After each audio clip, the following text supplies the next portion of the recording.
Assalamualaikum warahmatullahi wabarakatuh. Wassalatu wassalamu ala asrofil anbiya'i wal mursalin Nabina Muhammadin sallallahu alaihi wasallam wa ala alihi wa sahbihi ajmain. Wa qala Allah ta'ala fil Qur'anil Karim ittaqullaha haqqa tuqatih wa la tamutunna illa wa antum muslimun. Amma ba'du. Oke, selamat sore para sedulur YouTube, ketemu lagi dengan saya Agung Wijanarko. Oke para sedulur, di sore hari ini seperti biasa saya pengen mengajak para sedulur-sedulur saya, sobat-sobat saya, teman-teman saya yang sudah subscribe dan join di kanal YouTube saya ini untuk ngobrol santai seputaran hal-hal yang bersifat religius. Jadi teman-teman, Rasulullah Shallallahu Alaihi Wasallam bersabda dalam salah satu hadisnya yang diriwayatkan oleh Imam Al-Bukhari sebagai berikut. Bismillahirrahmanirrahim. Wa innamal a'malu bil khawatim, yang artinya sebagai berikut, dan sesungguhnya amal seseorang itu ditentukan oleh akhir penutup dari amal tersebut. Berkaitan dengan ini, Rasulullah SAW menjelaskan pada para sahabat bahwasanya para sahabat agar jangan terlalu terkagum-kagum terhadap amal perbuatan kebaikan seseorang sebelum mereka melihat atau mengetahui daripada akhir amal perbuatan yang diperbuat oleh hamba tersebut, gitu kan. Karena menurut Rasulullah Shallallahu Alaihi Wasallam ada kalanya suatu waktu seseorang melakukan amalan-amalan ahli surga, tapi kemudian menjelang akhir hayatnya orang hamba tersebut kemudian melakukan amalan-amalan ahli neraka, sehingga di akhir usianya ditutup dengan amalan ahli neraka sehingga ia menjadi ahli neraka. Dan ada kalanya seorang hamba suatu waktu melakukan amalan-amalan ahli neraka, tapi kemudian menjelang kematiannya, menjelang akhir hayatnya, hamba tersebut mendapatkan hidayah ataupun taufik dari Allah Subhanahu wa taala sehingga melakukan amalan-amalan ahli surga, sehingga dia wafat, meninggal sebagai dalam kondisi melakukan amalan ahli surga, dan beliau hamba tersebut menjadi pewaris, menjadi ahli surga. Dan ketika Allah Subhanahu wa taala berkenan memberikan petunjuk pada seorang hambanya, maka ia akan memberikan petunjuk menjelang kematiannya. Dan kemudian para sahabat bertanya, apa yang dimaksud dengan petunjuk menjelang kematian tersebut ya Rasulullah? Dijelaskan oleh Rasulullah SAW bahwasanya Allah memberikan taufik kepada seorang hambanya menjelang akhir hayatnya, sehingga hamba tersebut melakukan amal-amal soleh dan meninggal dalam keadaan melakukan amal soleh dan kemudian menjadi ahli surga. Jadi kalau kita lihat dari penjelasan ini, seberapa taat seorang hamba, sepertinya memang kemudian kita perlu berhati-hati agar kita tidak sombong, kita tidak ujub, merasa lebih baik daripada hamba Allah yang lainnya. Karena kalau kita lihat daripada hadis ini, riwayat ini ya teman-teman, artinya kita nggak tahu akhir usia kita itu nanti seperti apa, gitu kan. Apakah kita menjadi seorang ahli surga ataupun ahli neraka. Jadi sama sekali kita sebetulnya tidak berhak ya untuk merasa lebih baik dari seorang pun hamba Allah Subhanahu wa taala. Berkenaan dengan kejadian tersebut, di suatu peristiwa peperangan antara kaum musyrikin dengan kaum mukminin, waktu itu ketika itu terjadi perang antara kaum muslim dan kaum musyrik Mekah ya, gitu kan. Dan ada seorang prajurit dari kaum muslim yang memang gagah berani dan kemudian berhasil membunuh beberapa orang dari kaum musyrikin. Waktu itu Rasulullah SAW melihat orang tersebut, dan tapi kemudian ada sesuatu hal yang kemudian sangat aneh, karena kemudian Rasulullah SAW menjelaskan kepada para sahabat, mengatakan, apakah kalian ingin melihat seorang ahli neraka, katanya. Oh, siapakah ya itu ya Rasulullah? Lihatlah orang itu, gitu kan. Dan dilihat, bukankah orang itu seorang yang gagah berani, seorang yang memang prajurit yang gagah berani, gitu kan, yang berhasil membunuh kaum musyrikin, gitu kan.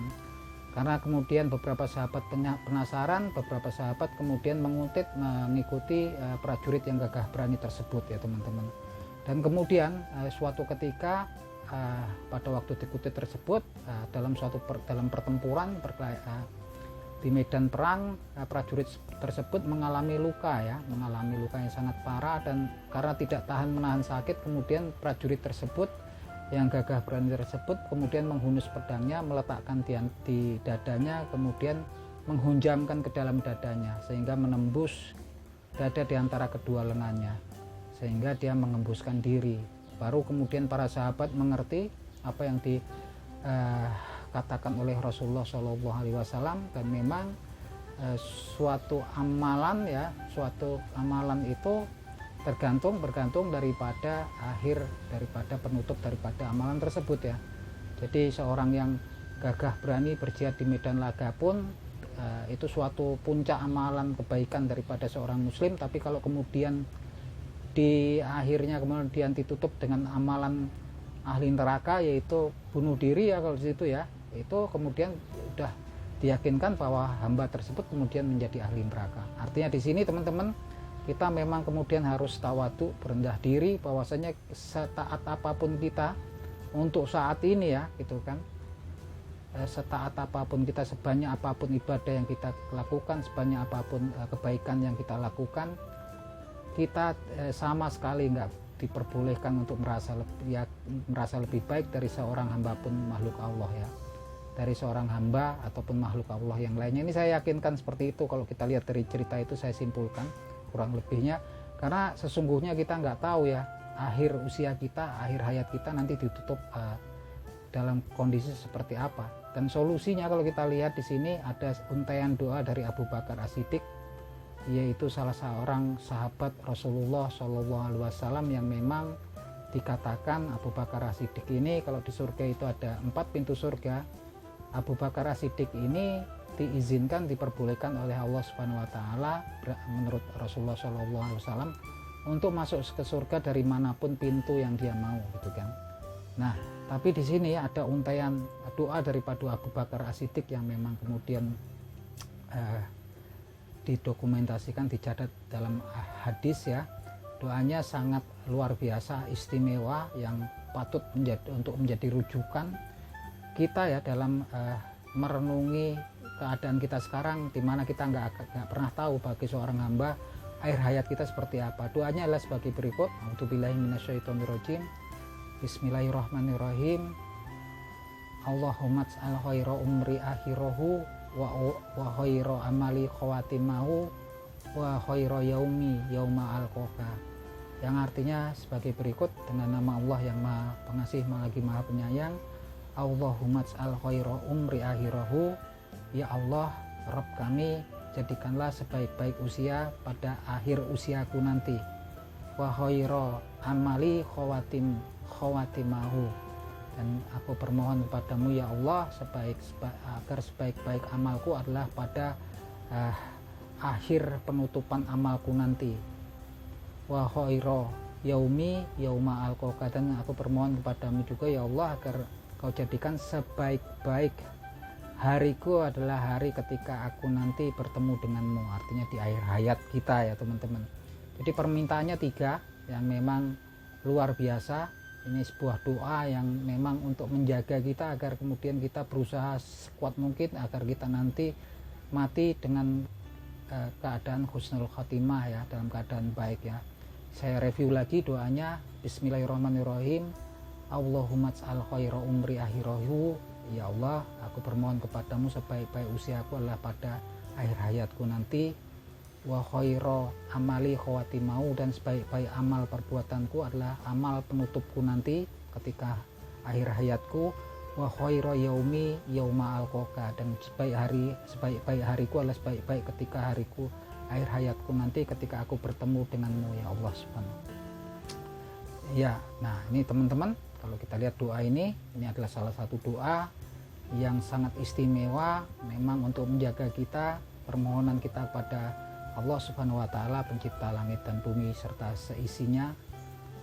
Permohonan kita, harapan kita agar kita menutup hari usia kita dengan keadaan sebaik-baiknya dan mati dalam keadaan iman dan Islam, tentunya dalam keadaan husnul khotimah ya, dalam keadaan yang baik gitu kan, dan menjadi pewaris surga daripada Allah Subhanahu wa taala dan dijauhkan dari siksa neraka.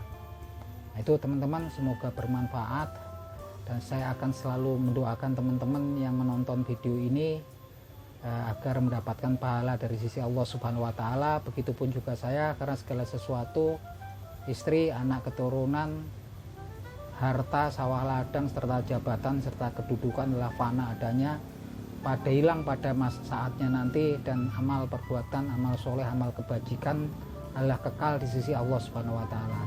Oke teman-teman, akhir kata wabillahi taufik wal hidayah. Wassalamualaikum warahmatullahi wabarakatuh.